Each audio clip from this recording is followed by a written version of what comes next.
What's going on guys, Crafty Rick here. In today's video I'll go into detail about how I customize my Fallout figures. I'm also gonna talk about all the different materials I use for this task. Let's get to it.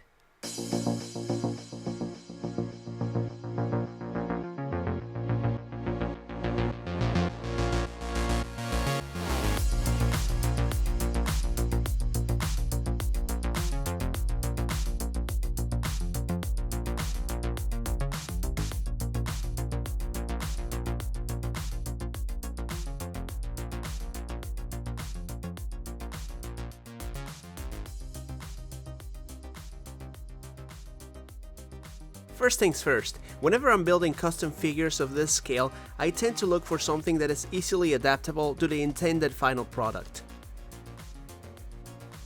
For example, this Star Wars figure already resembled the combat armor worn by the Brotherhood of Steel soldiers in Fallout 4, so all I really had to do to it was some minor modifications and basic sculpting. Here are some reference pictures of the progress on this one. For others like Marcus, I used an older wrestling figure for which I did a lot of heavy sculpting for both the face and all the armor plates he's wearing. I used toothpicks, foam sheets, and some plastic parts for this armor.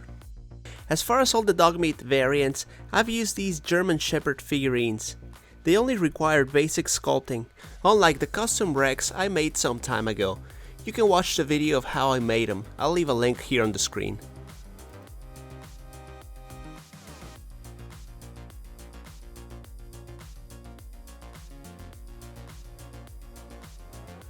For the Mutant Hound, I used a dinosaur, for which I cut its head off, reshaped it, and added some muscles to it. And for the Super Mutant Behemoths, I got these Ninja Turtles that require some heavy sculpting on both the head and the back, because you have to remove the shell and sculpt out a new back, like in this one. I also have a detailed video of how I made version 1.0. Version 2.0 is already done, and I'll be talking more about it later in the video. You can see some differences at first glance, like the skin tone, the head, and some of the articulations. For a while, I have been using Milliput as my go-to sculpting epoxy. I love the way it handles, and it works perfectly with my workflow. However, it is a little bit expensive here in the US, and I have not found a way or place to find it in large quantities for cheaper. After some research, I decided to go with epoxy and give it a try. I was delighted with the results and price. I'd like to mention I've also used green stuff in the past, which I found to be a little bit too tacky for me, and Procreate, but these two seem to be formulated for miniatures. One big advantage from Procreate is that you can change the mix ratio to make it harder or softer. And by softer I mean flexible, like these pauldrons or shoulder pads I made for Marcus. Before we move into painting any model or figure, you have to prep it. Some require more work than others, so light sanding and priming is a necessary step for proper paint adhesion. As far as primer goes, I use Rust-Oleum or Krylon with a matte finish, or Vallejo surface primer, this one specifically because it has a polyurethane base. I have used other brands in the past, but these are my favorite by far. When it comes to paint, I mainly use miniature paints because of the quality and high pigmentation. I use a mixture of Vallejo, Green Stuff World, Citadel, and craft paints. You could definitely get away with craft paints, but they are not as highly pigmented or runny, which may require additional layers that end up making a paint job kinda clumpy, so keep that in mind. I also use washes from the brand I mentioned before, and that is to bring out details on the figures. There are three types of clear coat I commonly use, the first one being Rust-Oleum Matte Clear, which I mostly use on big pieces of terrain because of all the coverage I can get from one single can. I have never used it on an action figure, but I have used it on my Unification Monument, which has held up nicely over the past few months. I am confident enough about this product to even spray my statue with water and know it's gonna hold up nicely. Next on the list is the bottle miniature clear coat from Vallejo or any other brands. I used it on my Brotherhood of Steel Soldier and Rex, and to be honest, I was not too happy with the results. It gets the job done, but it requires too many layers to get a decent coverage and protection, which can inhibit joint mobility. But it does get the job done when you're trying to soften some colors. And last but not least, Mr. Hobby's Mr. Super Clear.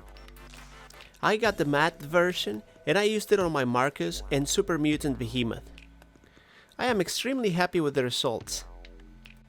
This product was recommended to me by my friend CV Make on Instagram. He's the one that made this NCR Ranger. I use Excel hobby blades. They seem to keep a sharp edge longer. And of course, one of my favorite hobby tools, snippers. They have gotten me out of trouble so many times, like on the tail of this dinosaur. I also use a hobby and hacksaw. And if the job is too tough, I pull out the Dremel with different attachments. Cutting through these turtles was a challenging task, but the extra chopping and sanding I did on the second one really improved mobility and made it more poseable. You can see a better range of motion on it by comparing the leg flexion and extension of both figures. This one having a close to normal range of motion, while this one seems to have some really tight hip flexors, hamstrings, and glutes. This figure has no joints at the elbows, so that leaves it without flexion and extension of the arm. It is, however, still capable of arm abduction and adduction. Now, having an elbow joint on this other figure opens up a lot more movements.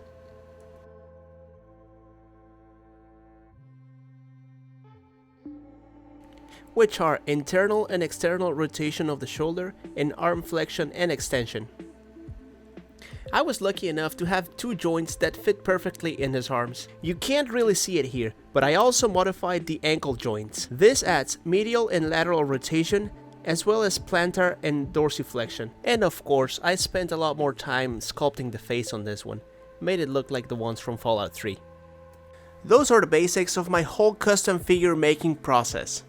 If there is something else you guys would want me to go into detail about, please leave a question or suggestion in the comments and I'll be more than happy to answer those. Some of these figures are featured in past videos, make sure to check those out if you have a few minutes to spare. That is it for this one, guys. Thank you very much for watching and I really hope to see you on the next one. Bye.